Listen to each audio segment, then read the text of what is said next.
Jeng mahajing jing sekian hajing itu aku tu kesi jing report ngah hajing siang tu yang ngah ko ke miscommunication haperdi ke council waka DCA baru DCA waka office yang governor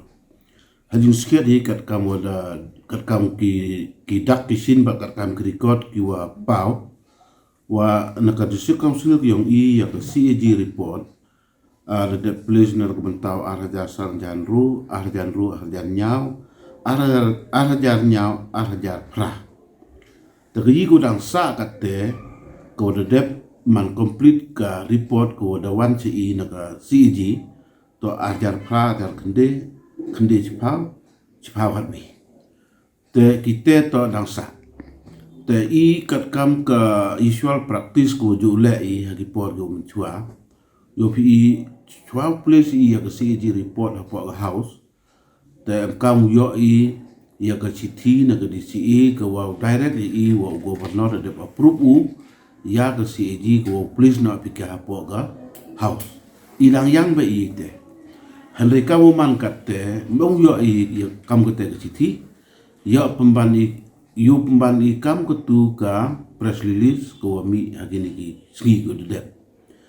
te kate ma haji to wa kate mon nagaliang ki council I demand ready jing skiat ya gini ki wo place te leda ka DC onggona place ba ki claim yo approval no governor la mulada I ka direction I pen hagani session go wan I do ule no I te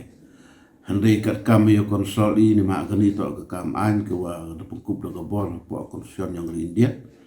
yo la si man mo ule ba ila miat I hab yang I ya gluti ko to ule le kam pa kat ni te mo de pa ini wa de yo itu ongi mem na temang ketu hajing yo ngaman ko baklah dan regi ko do man ready kita kamu ipine arjar pra arjar kende chpau kat wi kita tu ada daya lagi kau mangkati tersak seperti order o approve governor tu penting ke yo please nak ki apa house hal ini bentar ke ni ke annual account ke jak ma ko nai pi wa nak liang ke office jong I de pun krai hadu arjar khat prakat kende ko de man audit kini tu gudang yang ini bentar wo yo I ki audit report lepo ga CAG teman dayo ay gini la mot kini la follow kat kam ga luti yang ani kat kam to